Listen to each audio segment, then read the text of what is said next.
Okay, so welcome and thank you all for coming to today's talk. My name is Rachel Blyman. I'm the student president of the Temple chapter of WESIS, which stands for Women in Cybersecurity. And we're super excited to be co-hosting this event today alongside the CARE Lab. WESIS is an organization at Temple that offers some networking opportunities and access to industry and academic leaders in the field of cybersecurity. And all Temple students are welcome to join. So please feel free to reach out to me through the chat if you're interested so that you can keep up to date and get involved with any future events that we'll be hosting or participating in.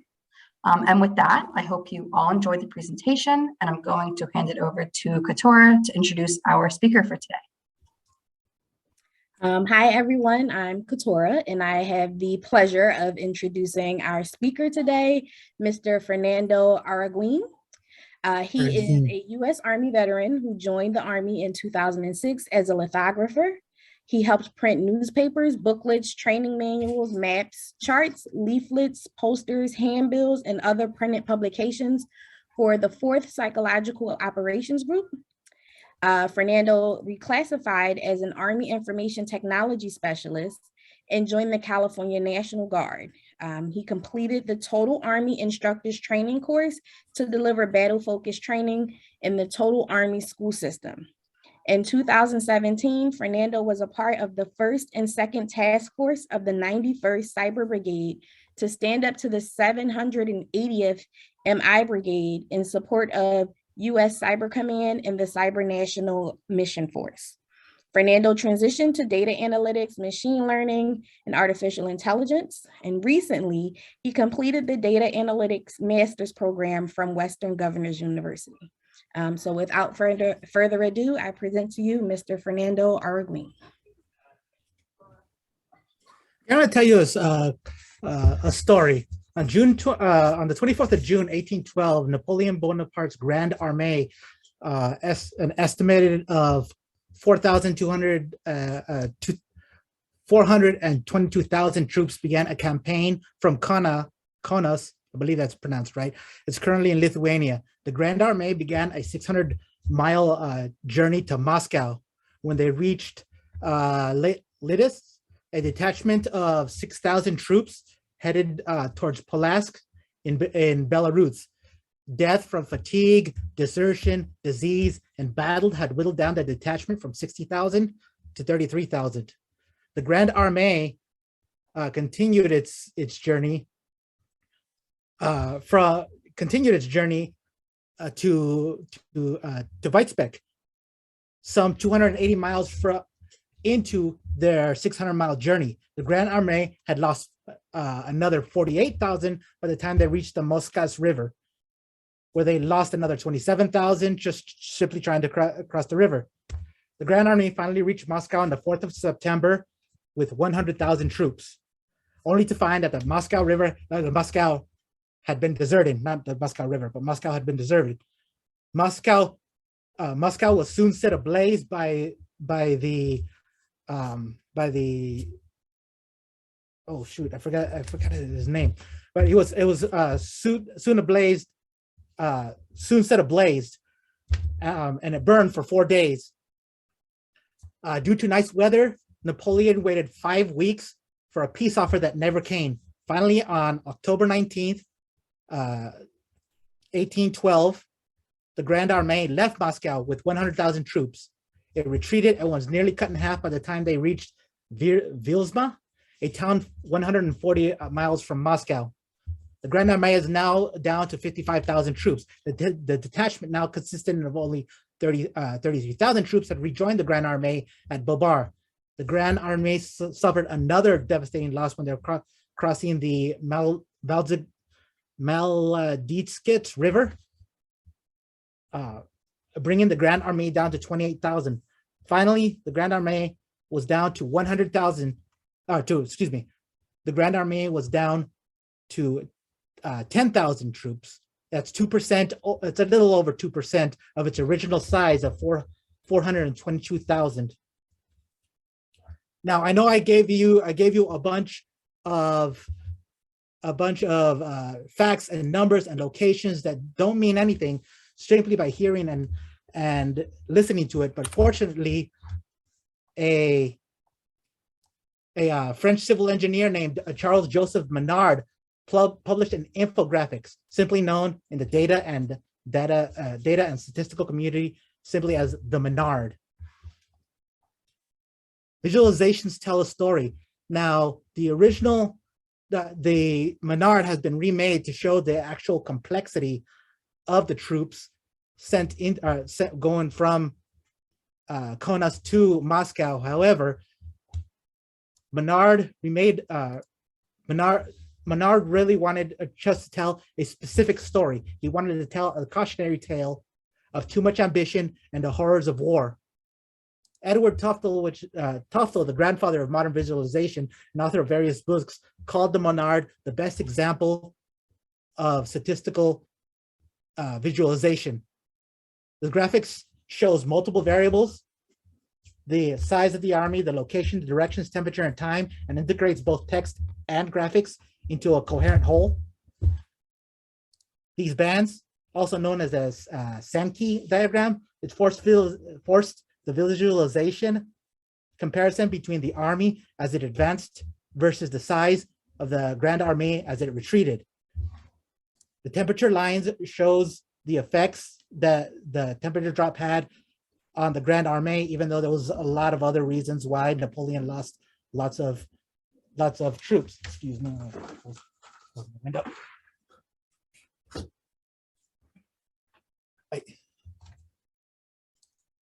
The Menard uses small effects differently and avoids bold colors, heavy lines, and distracting labels and scales.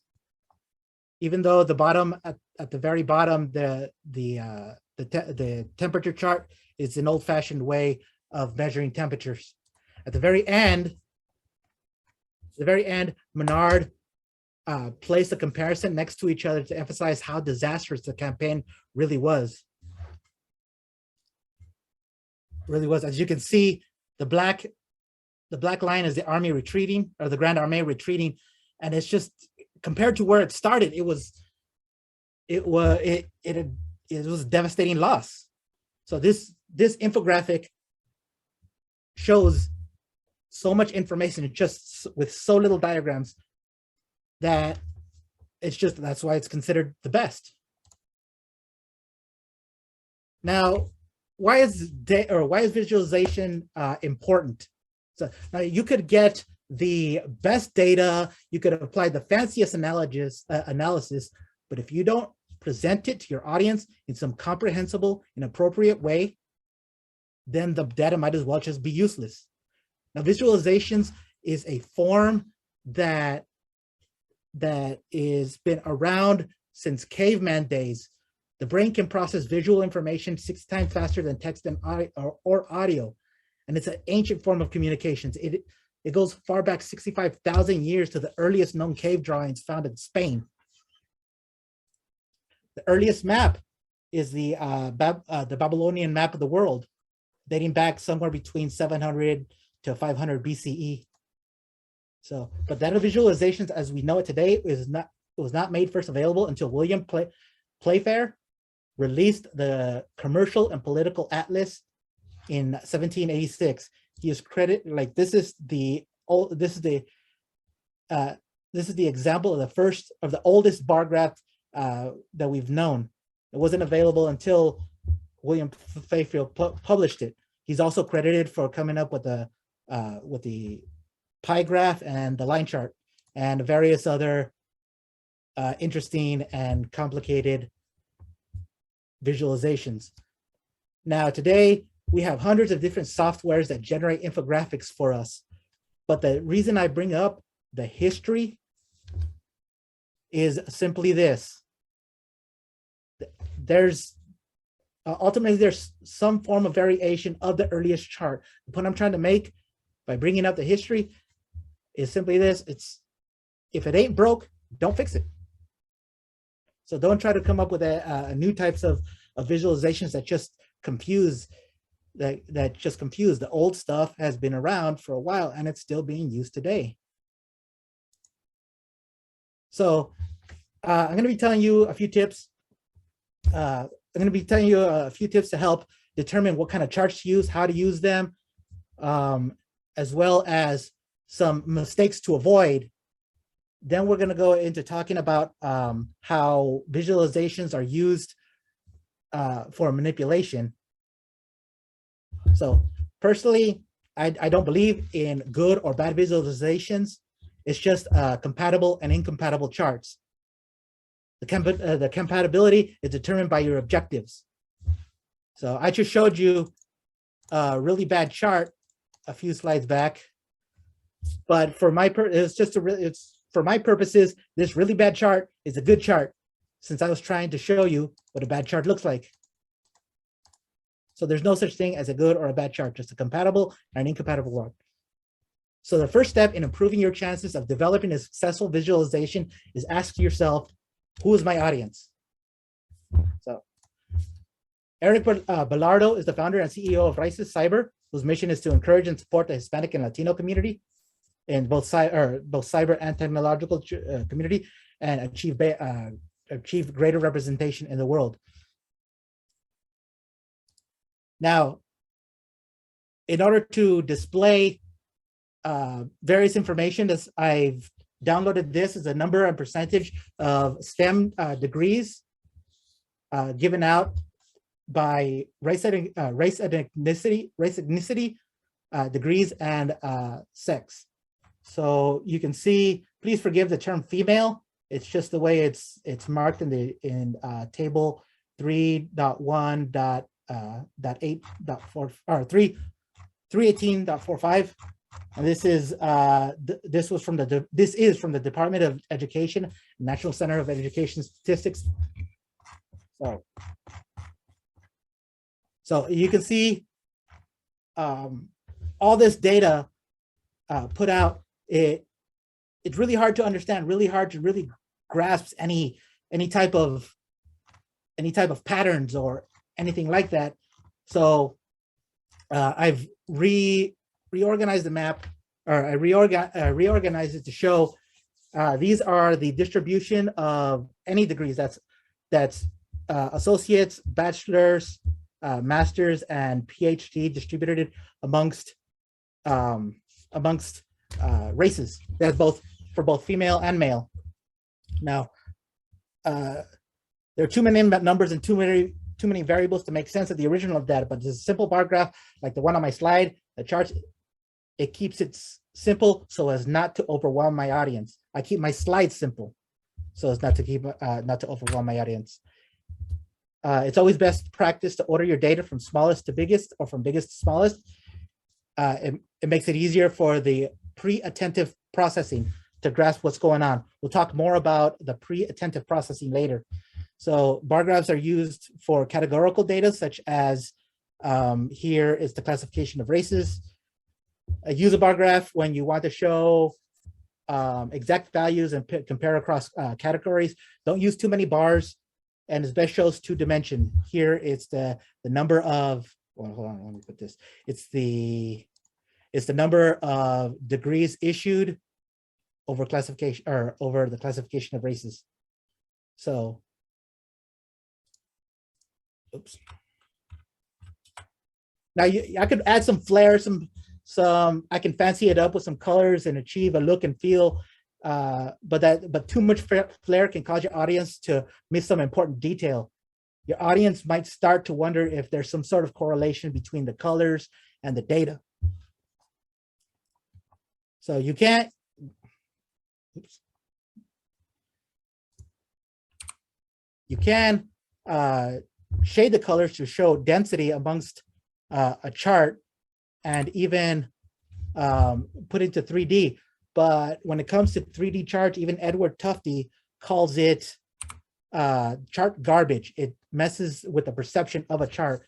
So you can see that that both Asian and Hispanics are somewhat close, but since the Asian is farther back, Asian category is farther back, it kind of messes with your perceptions if you're trying to get some sort of message across. So it's always best to get rid of the what Edward Tufte calls the chart junk, and just leave it with simple bar graphs.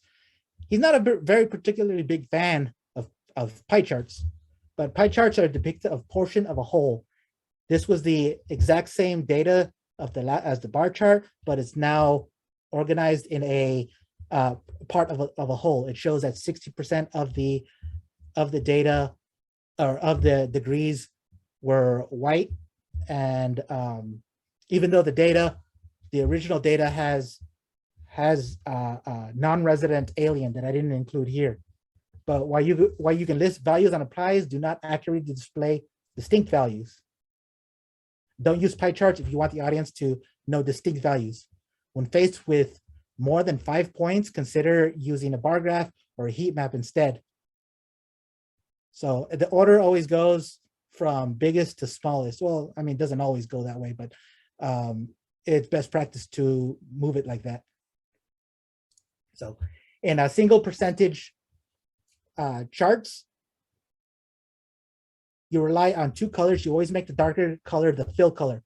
When using multiple pie charts, always make them the same size. If you adjust the size of one pie chart bigger than the other, that bigger pie chart will seem more important to your audience. So again, be careful with the depth perceptions. You don't want to distort your data. So second tip is asking yourself, what is my objective? Visualizations without objectives lead to inefficient solutions. It is important to determine your objectives up front. Usually it comes with the questions like, has there been growth? Has there, how do they compare? Or how do each categories compare? So, of course, this Zoomcast is hosted by WISES. Excuse me. It's a global community and allies and advocates who dedicate to bring talented women together to celebrate and foster their passion and drives for cybersecurity.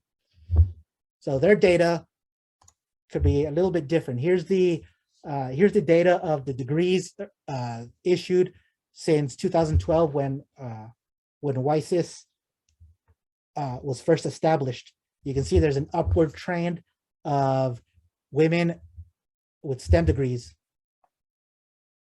You can use an area chart this is a stacked area chart. So it shows the exact same data as before, but this time each band or each color rather shows the distribution of which degrees that were issued out. So you can stack them to show. Notice that the scale up here is 60,000 because it's one stacked on top of the other to show the total whole. Well, this one, it just shows the position of the degrees one over the other, if that makes sense. So the distribution is off here. It doesn't show the grand total. It just shows the total of each degree. So I use multiple lines when comparing many periods of times and many categories. When using multiple lines, be sure to differentiate them with contrasting colors. I know before I mentioned that using colors would cause people to think, is there a correlation between the colors? Here, I just used the color scheme of the WISES symbol. So too many lines overlapping, yet their data is different. You need to increase the scale to separate them a bit more. So third tip is what data best serves my objective. Now we're moving on to more complex data, or more complex charts, rather. So Temple University has announced that the class of 2025 will be the most diverse they've ever had. So they've excuse me, take a drink. This is a heat map. It shows the distribution of majors across different degrees. Excuse me, major fields across different majors. that was listed, that was given out by Temple University on 2019.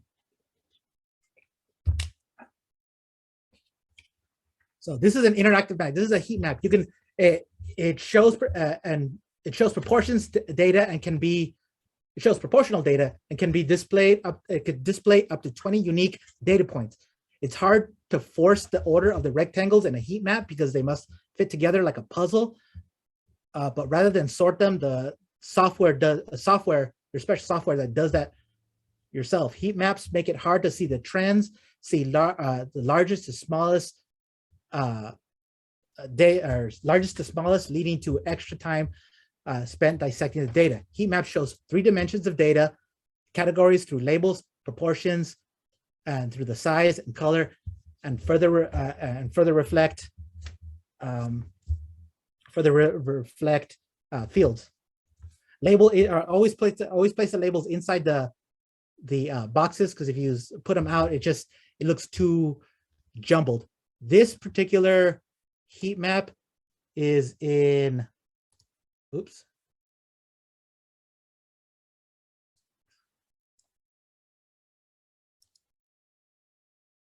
is in Data USA.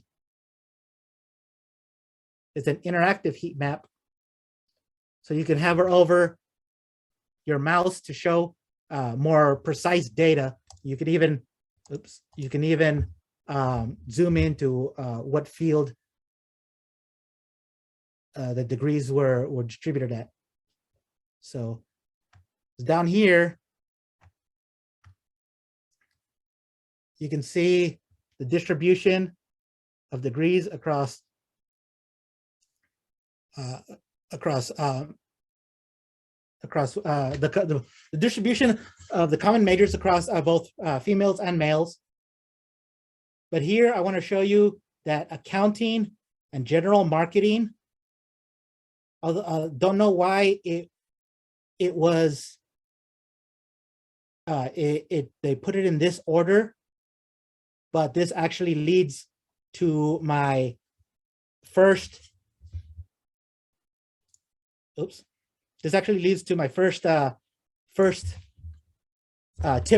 of mistakes to avoid, is to arrange your data passively. So again, with Temple University data, this is the exact same data as the chart that we saw on the website. So and this time it's labeled alphabetically. It's labeled alphabetically. As you can see, at first glimpse, it's very hard to determine what exactly is going on here. I mean, yeah, you're gonna have to think about it for a bit, but to order your data, you begin to see exactly the distribution, and you get, okay, there's a fall. That again, that's your pre-attentive processing. When you see ordered data like that, you can automatically say to yourself, okay, that's a fall. So when when trying to do a comparison, you can put the bar graphs side by side. As you can see, I switched over from women and men. It went. This shows the most popular majors, the most common majors amongst women, and how they compare to men in those majors. So even though these are right next to each other, it's still ordinal, but it's only classified. It's in the order of the popularity amongst women. Wow. Okay, tip number 2 is going against conventions. Now we're going to be talking about my favorite type of charts, maps. I love maps. Maps are amazing. I would be lost without them. So what most people commonly see as a map is called, as you know, world is round. It's actually a spheroid, meaning since the world spins, that means the distance between pole to pole is a little bit less than the distance from equator to the opposite end of the equator. So it's kind of squished flat. But a map is a 2-dimensional representation of a globe. Different types of mercators try to display that data try to display that data onto 2 dimensions. However, the ones that most people are familiar with is called the Mercator projection. That's as though the world was projected onto a cylinder, and you see the map accordingly. The problem with this, though, is that it distorts data. If you try to use something else other than what is known or what is most commonly used, like this is a Robinson projection, is more round, but you get to see more of the proportions of the world.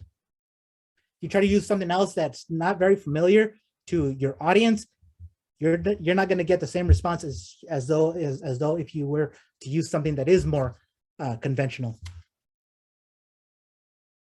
With the Mercator projection, it throws off the perception of the lands. If you want to know how much it throws off, there's a puzzle called the Mercator puzzle that shows that you're supposed to put the countries into its location, but the problem is the countries change sizes according to where they are on the map. So the farther to the poles, the more distorted they become. So this one here is about the size of the United States. However, it's Greenland. If you want to see how much your perception distorts, you might want to look into this puzzle.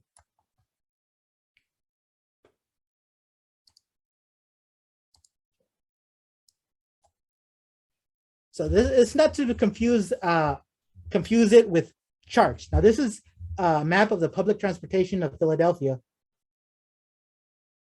Here the map is shown somewhat proportional, and it has the directions up and down.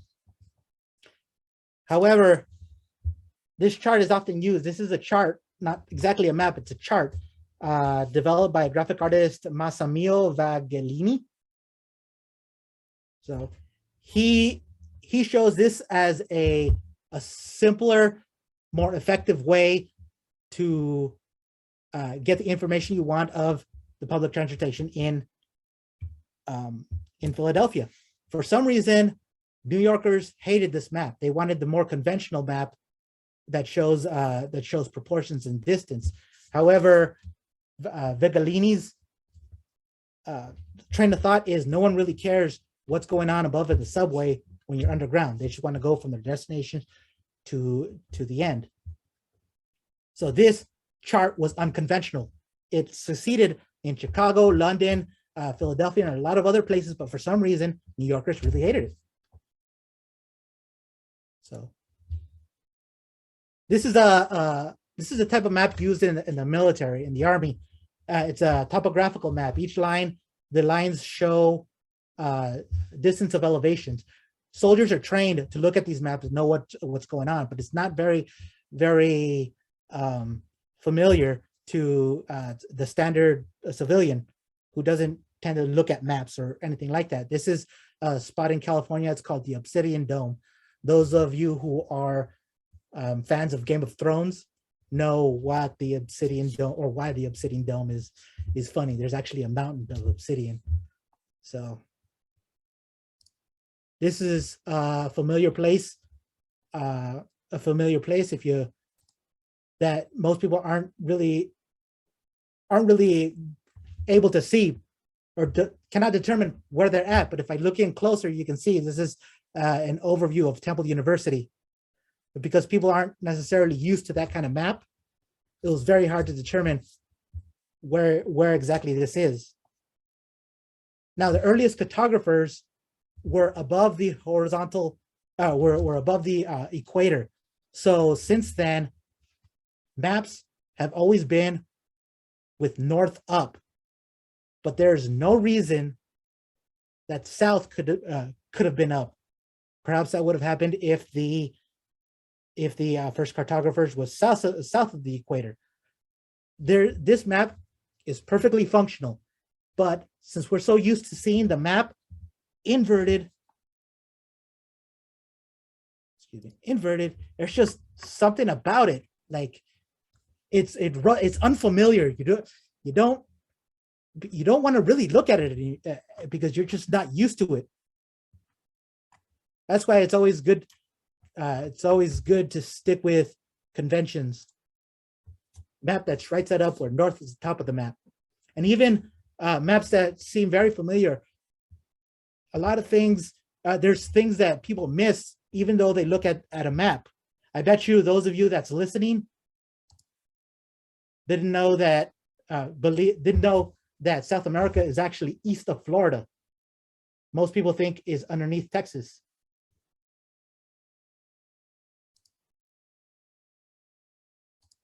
So the last mistake to avoid is manipulating the axis. Now in news media, anywhere, print, this is the most common way that it's used to manipulate.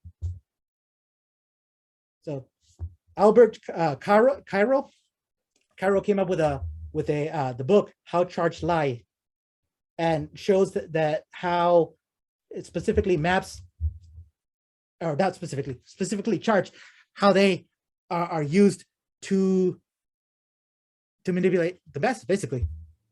So in 1992, this Chevy was criticized for using this advertisement. If you can see, it shows that the percentage of the vehicles that are sold over the last 10 years is that's still on the road. At first glance, you can see that Toyota seems to there's twice as many Chevys than there are Toyotas. But if you look here at the y-axis, you can see that the y-axis is off. Well, what does that matter? Let me put it this way. Your brain goes through two phases of analysis. The first one, as I mentioned before, is called the pre-assessment processing. The second is the assessment processing. So the pre-assessment processing creates biases. It automatically sees in your head what you first glance within the first, like, what 20th of a second or 10th of a second. You're already starting to create biases in your head. So here's an example. I can ask you, what's this the shape of, or what's this a picture of?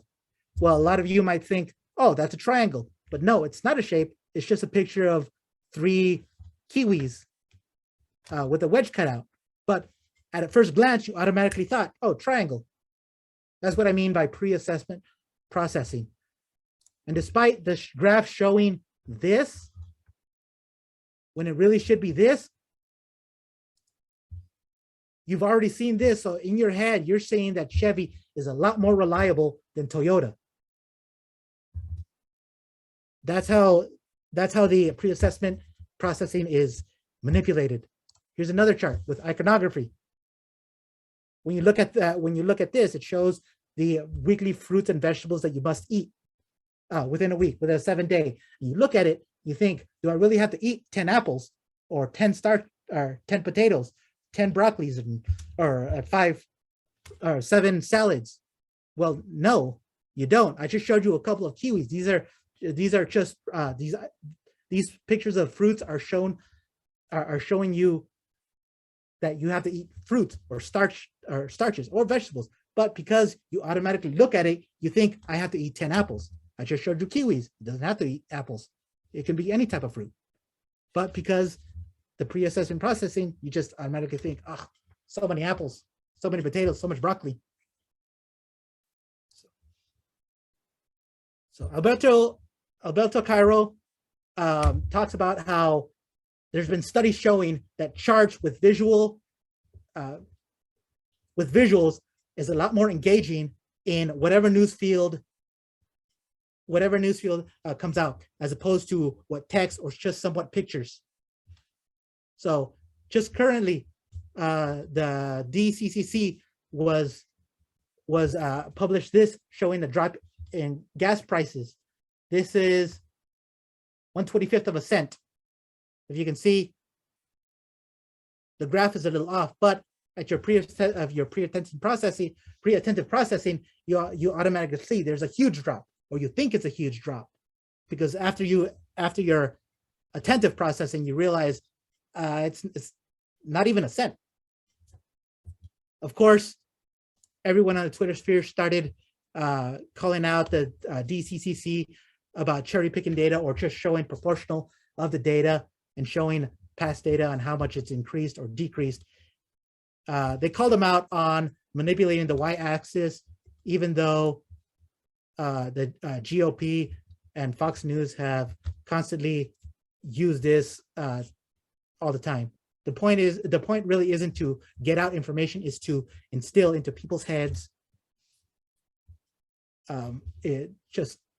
create biases in people's heads of things going bad or things going good, but no one knows how bad or how good. You just know that things are bad or things are good. So I put this here as a placeholder.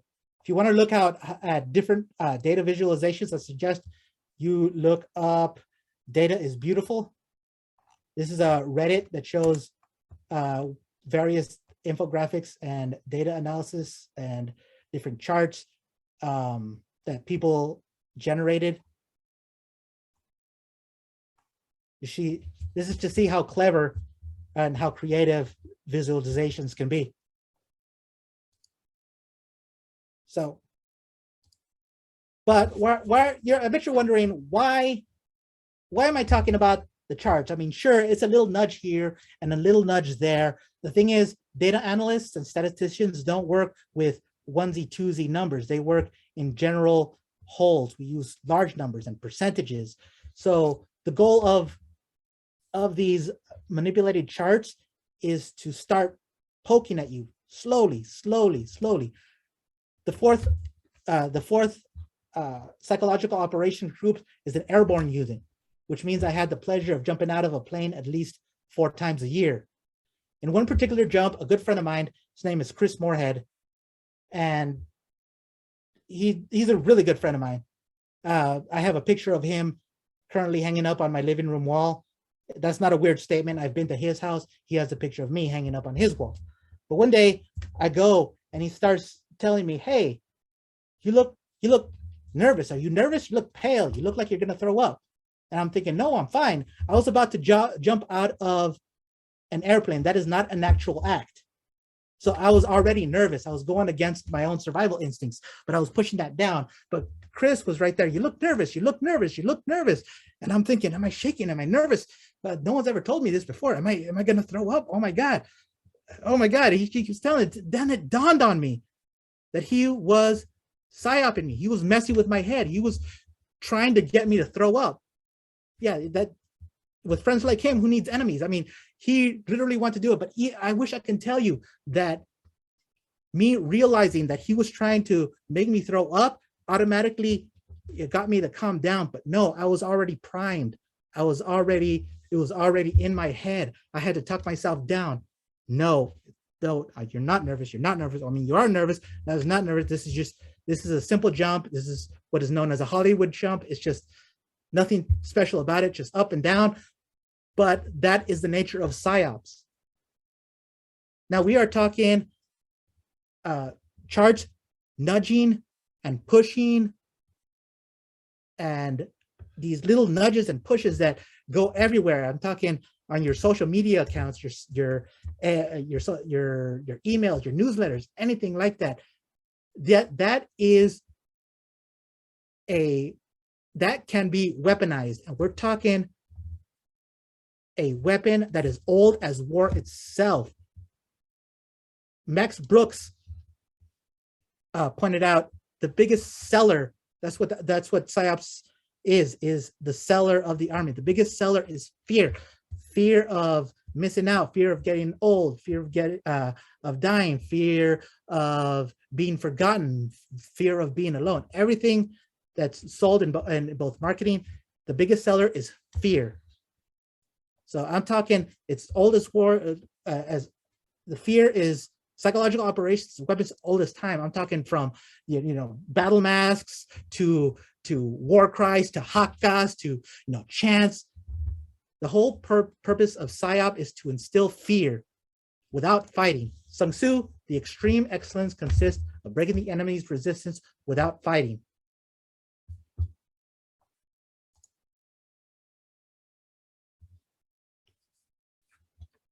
So people don't like to be manipulated. I know that when people realize that they're being manipulated, it tends to have an adverse effect. So it's extremely it's extremely subtle and so seductive. Anyone can be susceptible to it. The main mission is to provide public information, serve the support of the commander's voice, and to counter propaganda. None of it involves fighting. If the U.S. Army wants to spend $10,000 on dropping leaflets, and as a result, it causes the enemies to either surrender quicker or civilian casualties to support or to get out of the way or just promote support, then yes, that cost of propaganda that will save one soldier, two soldiers, maybe, who knows, maybe even an entire battalion without even fighting. It is worth it's a very, very powerful weapon. And you got to remember that this isn't necessarily just in the United States or anywhere in the developed countries. So it promotes during war times and peace times. I want you to take a note of this: comic books. I was part of the team that printed comic books. This was when I realized how sophisticated it was. These comic books were given to children. It was a comic book stories of U.S. troops and Afghani police forces working together. These children now grow up with their with ideas in their heads of action adventures where the United States are, warriors that help out the Afghanis. They're priming the next generation. It slowly builds up. It has to be, you have to consider the fact that not everywhere in the world can read. So a lot of it has to be visual. It has to be charts. So this was updated. This is the Afghanistan literacy rate as of October 12, 2021.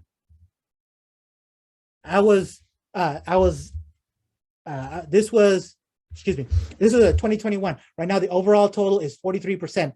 10 years ago, it was about 31%, right, when I was there. So yes, you can put it in text. I printed out Dari and Pashto, different types of leaflets and handbills and media and even graffiti on the walls. But with people with extremely low literacy rate, they respond to visuals. So that's one of the reasons why a visual or chart or a graph or something it needs to be intuitive for people to understand. Now, I was talked about William Playford. This was a long time ago.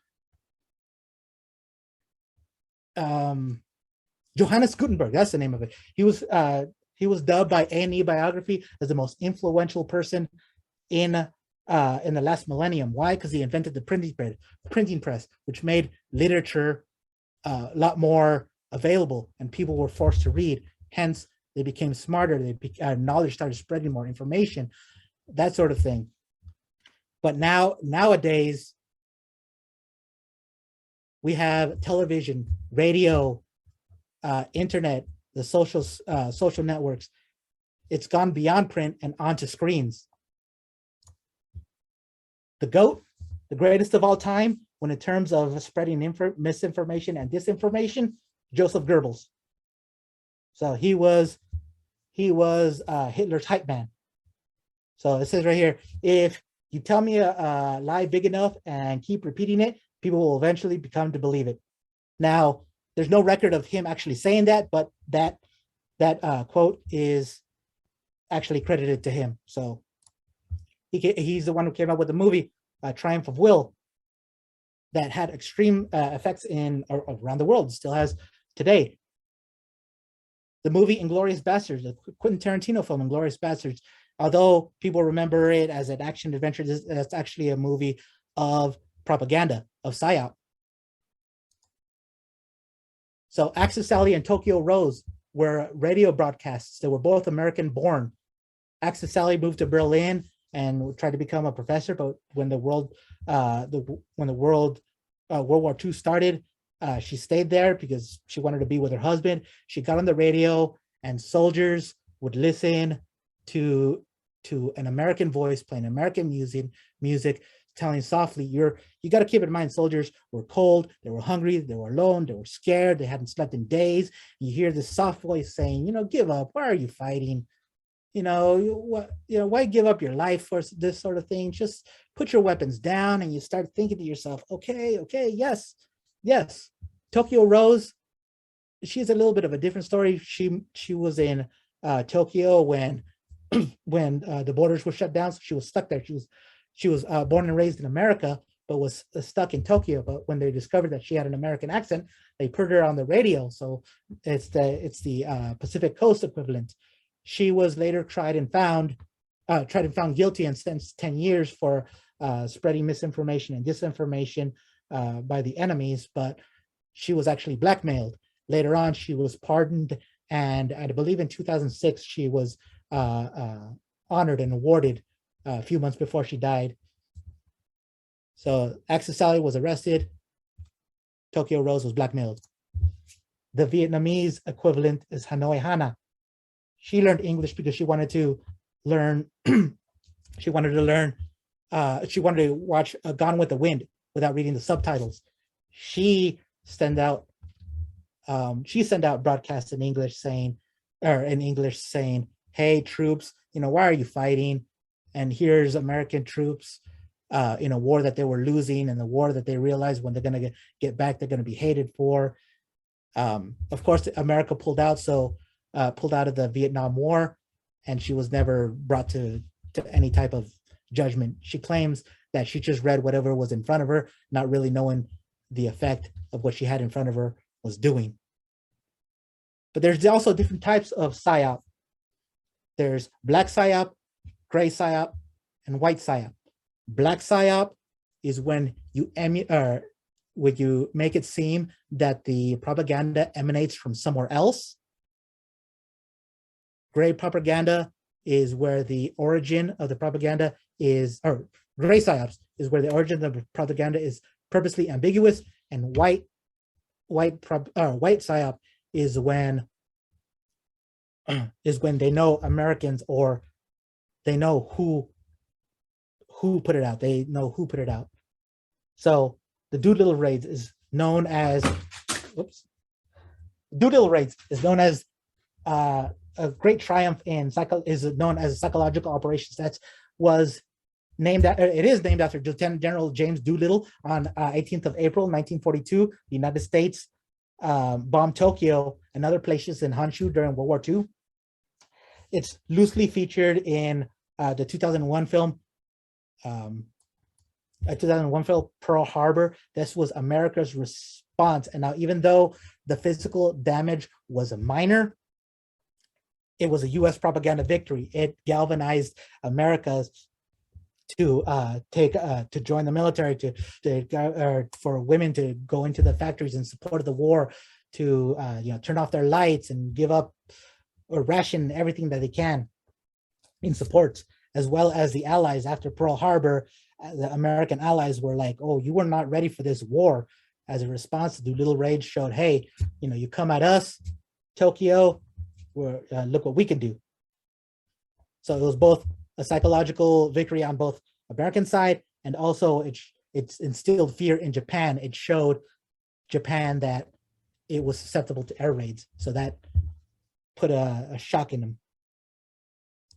So locally, Wyatt Walker, it was Martin Luther King's nuts and bolts man.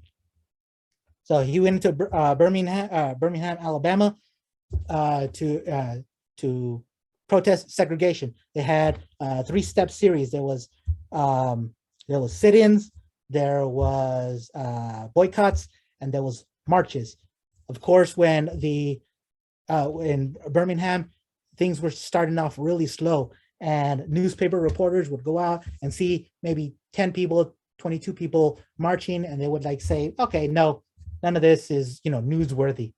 And it seemed as though Martin Luther King was losing traction in Birmingham, Alabama, until this picture hit the news. This was police showing police dogs police dogs dispersing peaceful protesters. Now, when this hit the news, this caused a shock, and everybody started to pay attention to what was going on. Another break was on Palm Sunday. This is a story told by Malcolm Gladwell in his book, David and Goliath.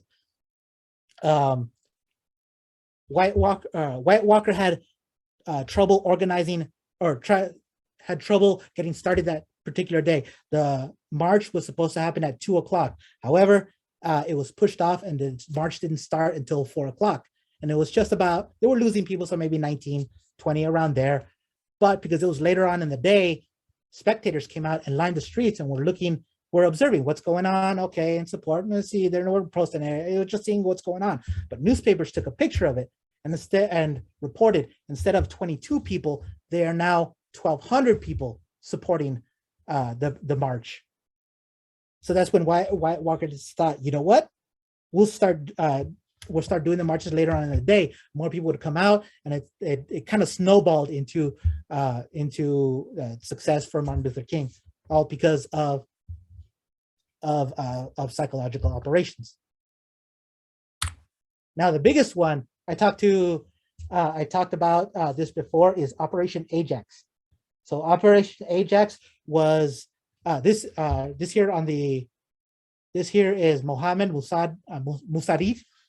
Now he is the first democratically elected Iranian ruler, Iranian leader. So he is known as he's the closest thing Iran had to a Gandhi. However, his leadership threatened oil interests. So at the joint effort between the CIA and the MI6, they planned together to get Mohammed Mossadegh out, and the Shah of Iran, the Mohammed Ras-Pahlavi. But what's the first thing you do when you're trying to overthrow a government? Kermit Roosevelt and Richard Cottam. Kermit Roosevelt went into Iran with a fake passport and tons of cash. First thing he did was bought all the newspapers, bought all the presses. He bought all the journalists, the editors, and just the presses. And this gentleman here, Richard Cottam, he was the spin doctor. He was the generator of fake news. He was in Washington. He would send fake news stories to the American embassy. The embassy would then pour it onto the journalists. The journalists would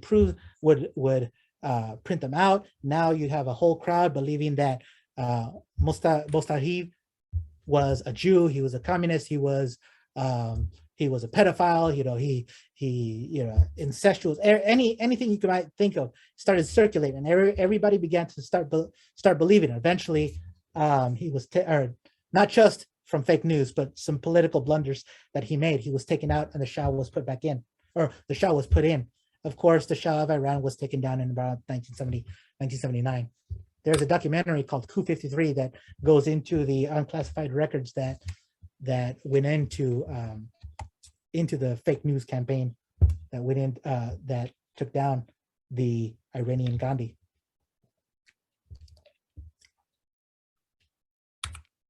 So, Alberto Cairo points out that any news article with charts is a lot more engaging and gets more attention and more responses than if it was just text or just plain pictures. So, but first, that is for the purposes of priming. Look, what do I mean by priming? Okay, let me put it this way. In 2017, a clothing company thought, you know what? Let's try to take back the swastika. And they started putting in rainbows and peace and flags. And their misguided attempt was to change the swastika from the meaning of fascism and Nazis and change it into something else, so that people, if they see it enough in a rainbow context, at least that's what they believe. It did not go well. Why? Because in your mind, the swastika has already been primed as something bad. So let me give you another example. The strong man is strongest when alone. Friedrich Schiller. Now this is the line showing a strong man, the strongest alone. It's featured in the Justice League movie. It has Jason Momoa. It's, he got it wrong. He's right there shirtless. He's a big hunk. He's just a big dummy. It's just a very funny scene. He got it wrong. Okay, I tell you that. Now, this is not to say anything that DC or Jason Momoa or Jack Snyder or anything had any intention of doing anything. It's just an example of how this works. Now, if I were to tell you that this is something Hitler said, you would not react the same way. You would not react the same way as you would with the clothes with the swastika on it, because your mind has been primed. And it is what he says. Mein Kampf, Volume 2, Chapter 8, the strong man is mightiest alone. But because you've already seen Jason Momoa and think of Zack Snyder and everything, it doesn't register as strong as if you were to know that this was said first, then the other. So that's what I mean by priming. Now, this day and age, data is everywhere. And The Economist says the world's most valuable resource is no longer oil, but it's data, and it's collected everywhere. Facebook, WhatsApp, Instagram, TikTok, Twitter, Snapchat, Pinterest, Yelp. It's collected from your club cards, spending habits, credit cards, cell phone data, desktops, mobile apps, web browsers, cookies. Your watching habits are tracked from HBO to YouTube, Hulu, Netflix, Disney Plus, and you read I read somewhere that Facebook alone just collects 50,000 points of information per person. And at the speed at which your information travels, you can reach 50,000. You can reach, oh wow. You can reach 50,000 people in just a matter of hours. Here, by the way, this is oops. This is a poorly designed graph.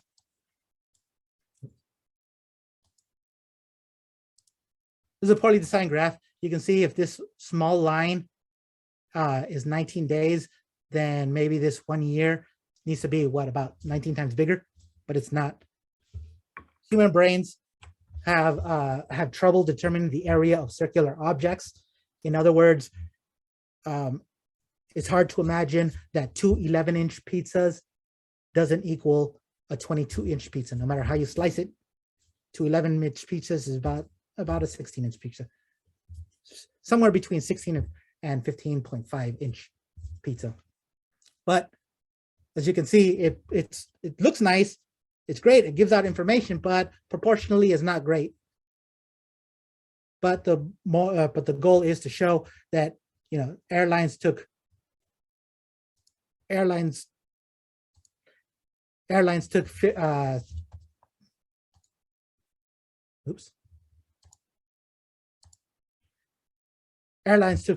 68 years to reach 50 million people. Well, Pokemon Go reached it in 19 days. If you remember Chewbacca, she reached 50 million views within 24 hours. At least I read that somewhere. I don't know.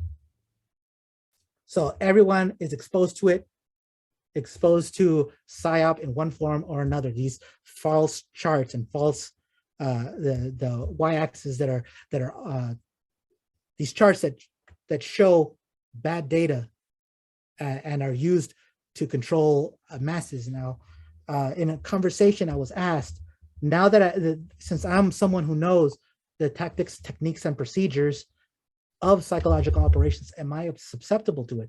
Yes. I wish I can say there isn't, but that I wasn't, but no, everyone's susceptible to it.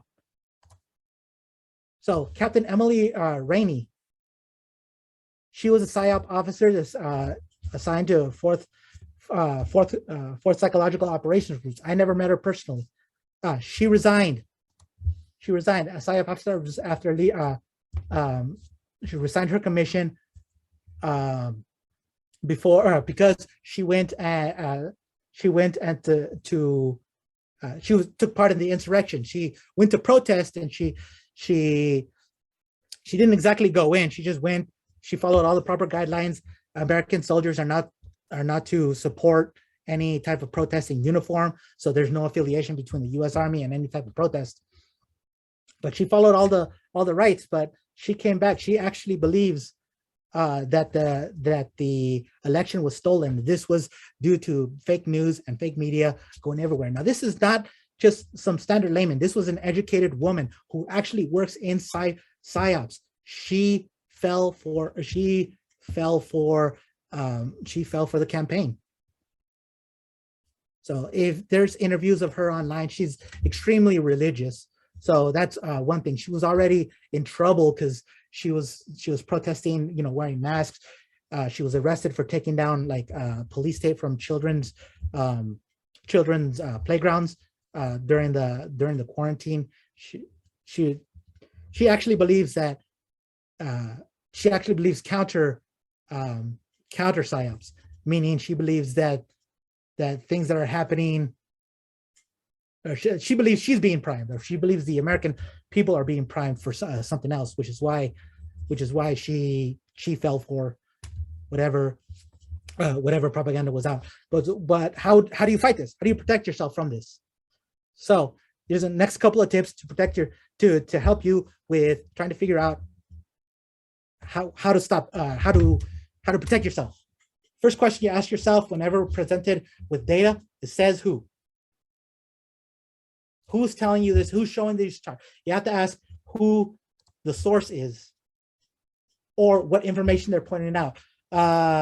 It's Alberto Cairo in his chart, in his book, talks about this map.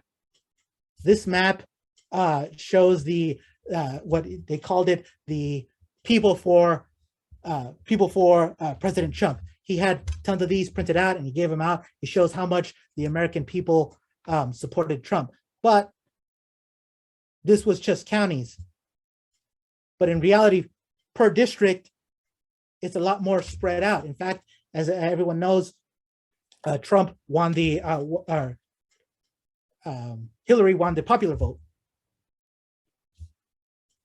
But because the way it was set up, it showed the counties that Trump had won, and it seems as though America was supporting Trump. With another of those circulating around, nobody wants to be that odd guy, that the unconformist guy. So they start to believe, this is what's really going on. Alberto Cairo actually says, hey, you should rename that for Citizens for Trump, from Citizens for Trump to Counties for Trump, or at least change this type of map, which shows county lines. I highly recommend visiting Alberto Cairo's Twitter. He likes whenever he finds a chart or an infograph, he likes to call it out and give tips on how to properly show the right information instead of misleading information. Here's one tweet that we talked about projections. That's something we talked about before. So second question you must ask yourself, is anything missing?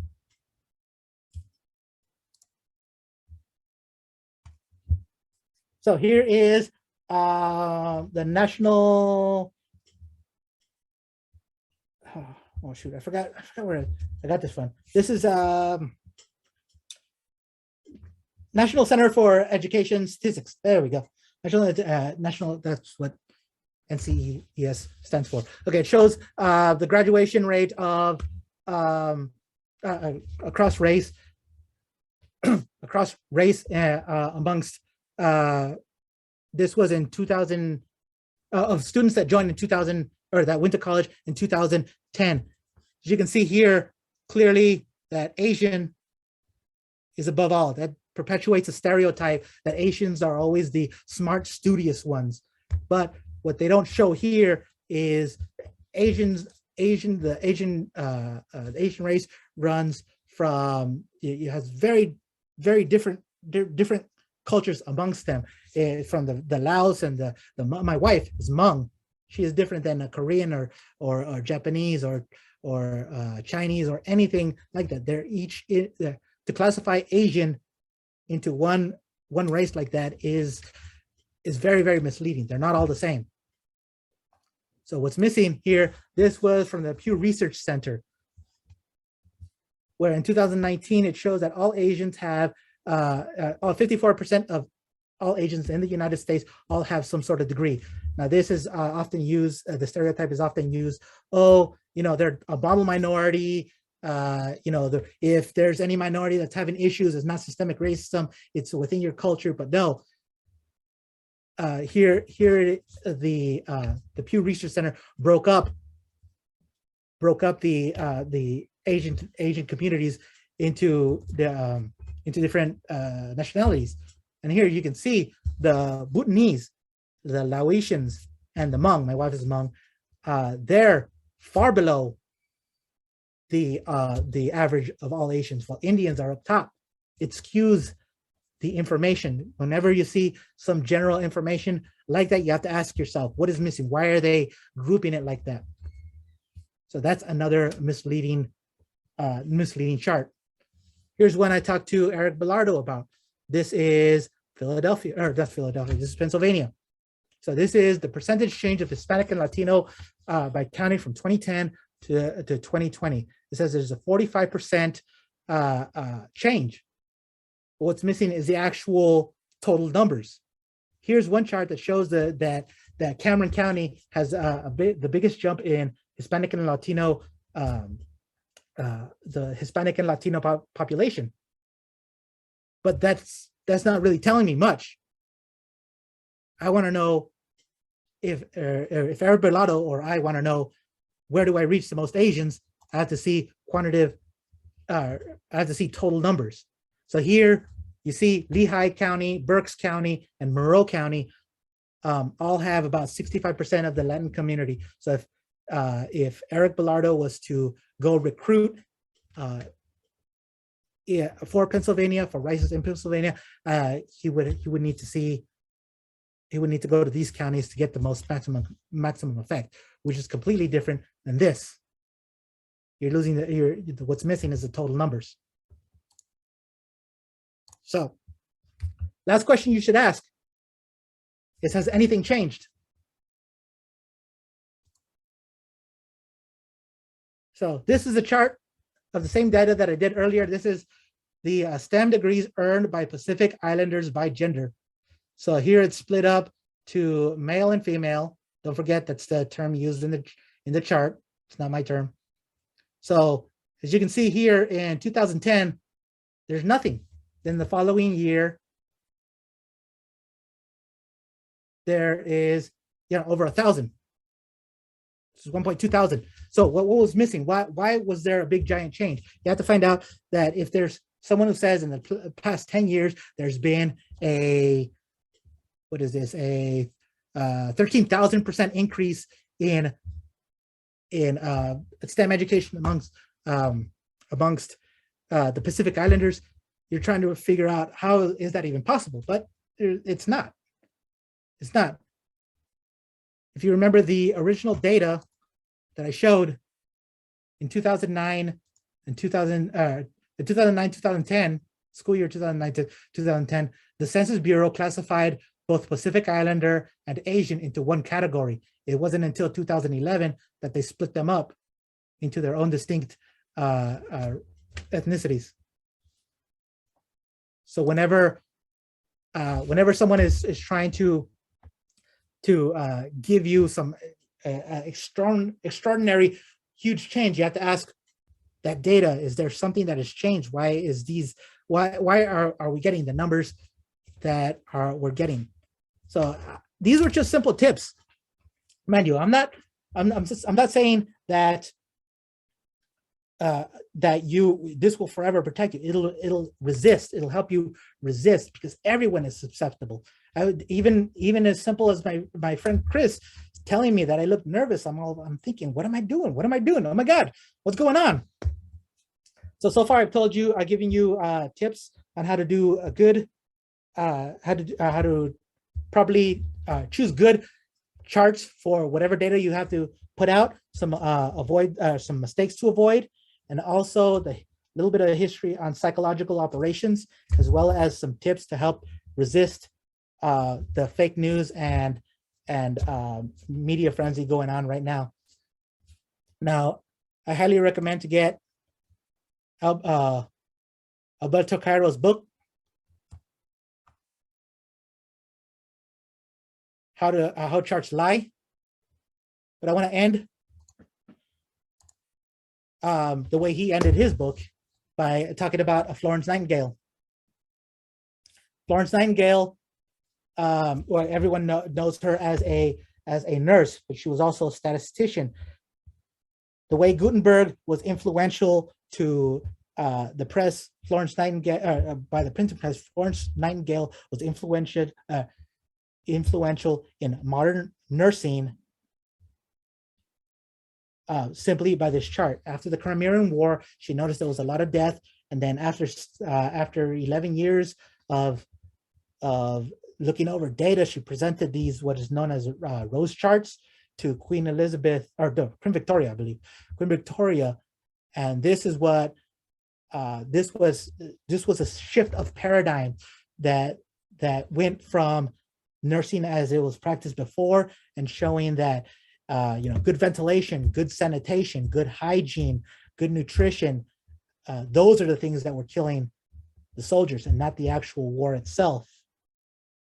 So it wasn't just her legendary status of someone who cares so much. It was her status as a statistician, or status as a statistician, as a statistician that had the most impact. She got funding from Victoria. It changed the way medicine is simply by this one chart.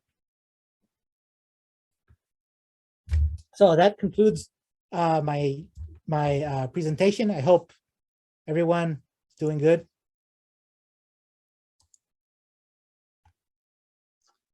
Thank you so much, Fernando. That was really great, really informative. We're going to open the room up now for any questions.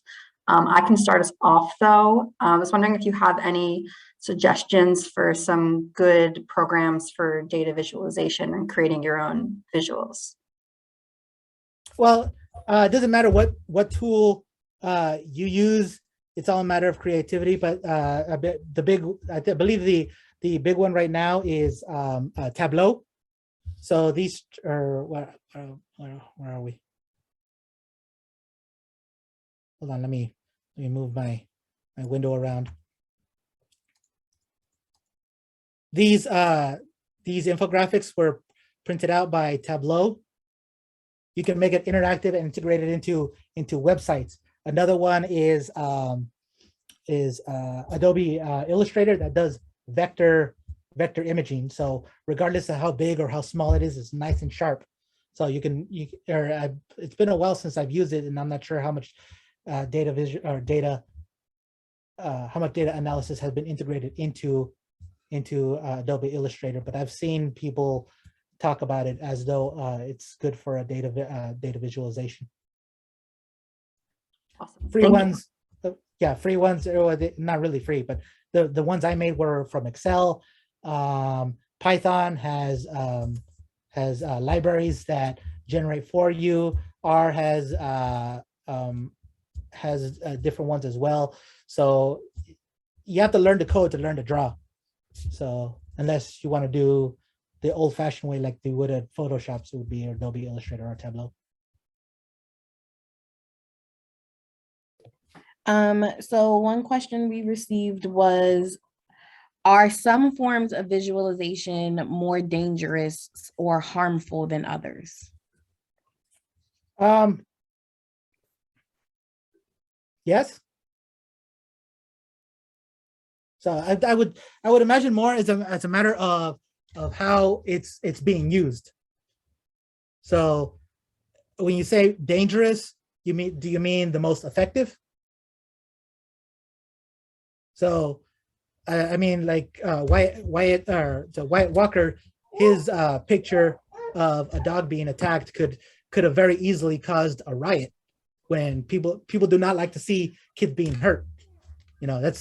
Children are the most sensitive of topics. Nobody wants to deal with that. So when you mean by dangerous is depends on the kind of reaction you have. So, Okay. well, I guess that's my answer. Ones involving children.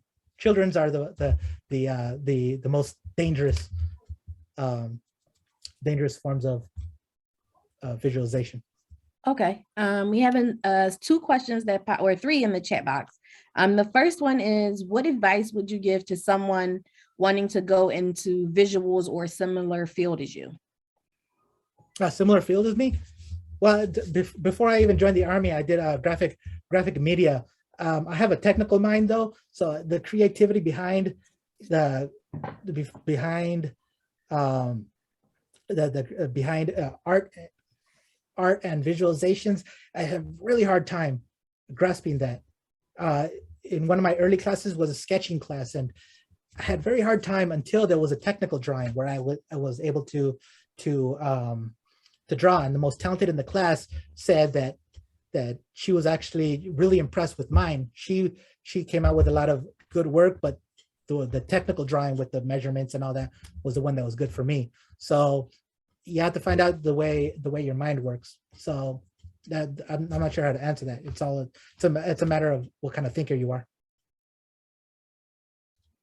Okay, another question in the chat asked, has there been a notable rise in misleading infographics in the media that you've seen? Noticeable rise? It's hard to determine that because, well, it could be the same amount of misleading information. The thing is, there's now more forms to receive it. So it could be the same amount, there's just more forms to receive it. Does that make sense? It's kind of like when they were saying where the NFL posted an infographic of the popularity of the Super Bowl, but they didn't account for the population. So when they accounted for population, the popularity of the Super Bowls was pretty much the same. Same thing with data visualizations. I could say there's a rise, but you need to account for the medium at which it was delivered. Another question, of all the examples of misinterpreted infographics you showed us, which did you think was the biggest failure? Of the ones that I've showed you, the shirt with the swastika on it. I don't think that company is even in business anymore. Yeah, that one was bad. Okay, another question. Someone asked, how do we know when a chart is credible and that we should trust the information on it? Well, you look for, or when you ask for someone, you have to look for what, oh shoot, I forget the name of the author, but he calls it okay names. Like everyone is fallible. You know, we're all humans, we're all fallible. Data that you present could be perfectly analyzed. The problem is somewhere along the lines, it could be showing the wrong information.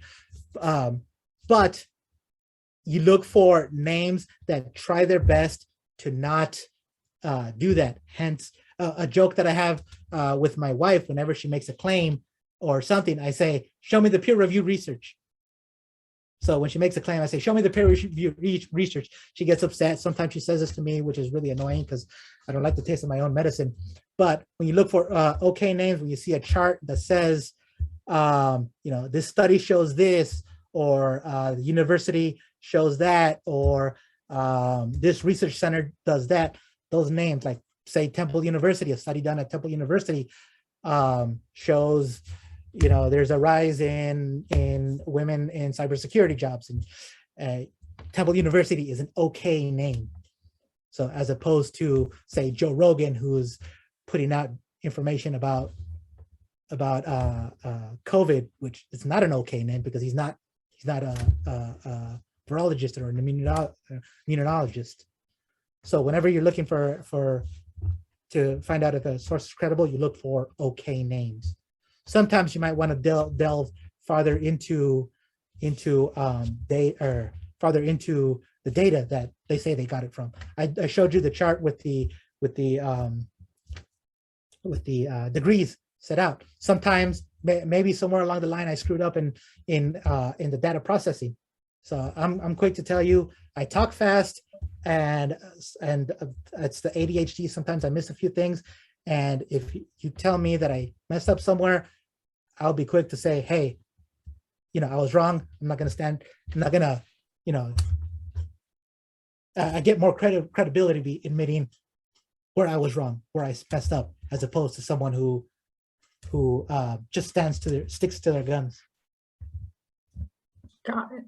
Okay, another question from the chat box. Someone asked, is there one type of infographic that is easier to misconstrue? Any circular or anything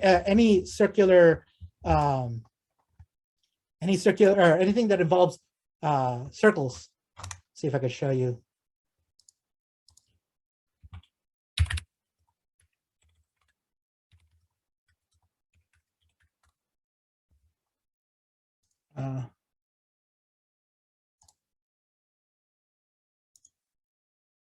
Open visualizations in new tabs. Let me share my screen again.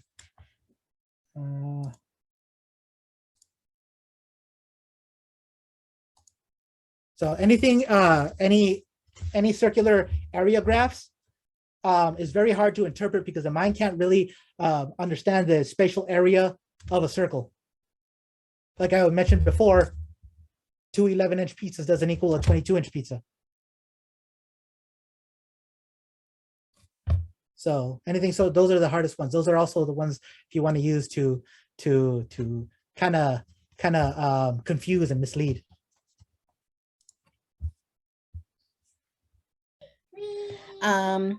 So what visuals in your field have you found most interesting in your past creations and work?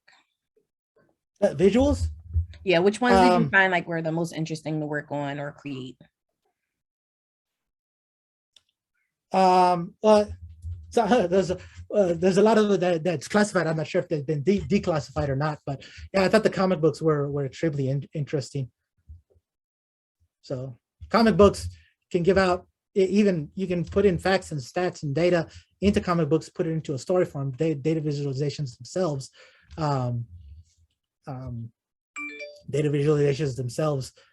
tell a whole completely different story. But if you want to see really interesting, really beautiful ones, like I mentioned before, look into Edward Tufte. That's his whole career of finding the beauty in visualizations. Cool. And then another question someone asked in the chat was, do you see misinformation through infographics becoming more prominent in the future because information moves much faster today than in previous decades? Yeah, I mean, it's like I said, I can't tell you if it's if the infographics themselves are becoming an issue. They've gone as far back. It's just the misinformation through infographics have remained the same. The problem is so much news and information traveling so fast. Cool. And I was also wondering if you have any thoughts on how data visualization might develop with this kind of new wave of virtual reality technology kind of becoming more popular. Just if you have any thoughts on that. Well, actually, I haven't thought about that, but now that you're bringing it up, it's interesting. You can augmented reality can point out, any stats that you might be able to see. You might look into a crowd and find the number of people around, or the popularity of something, or see an object at the store and it shows the statistics of how many people have bought it. How popular it is, how compatible it is, the ratings and that sort of. You put on some glasses, you go to the store, you look at a certain product, and you can see people's reviews on that sort of thing. Sounds cool and scary. Yeah, you can have a bubble chart that shows, my stats, how my stats, how tall I am, how how heavy I am, how that sort of thing, my education level, how many steps I've done, or just whatever data amongst everybody, how much screen time I've done. So now that I'm thinking about it, it's actually very interesting. Yeah. Okay, so I think this will be our last question. what can be done to undo some of those preemptive assumptions that you talked about? So like once. The pre-assessment processing. Yes. So, that, like I said, just self-taught to actually do assessment processing. When you're talking to yourself, okay, I think about that. I really wanna, think that way, but the data is just showing me off. So you know what, I can't answer that because I'm not sure how long it stays in there. So the only thing that you can do is just not trust your instinct and go with the charts. Cool, thank you. Okay, and I think that's all we have time for. So thank you so much for coming and for giving this presentation. It was really helpful and informative. All right, and with that. Thanks for having me. It's a pleasure. Of course. And with that,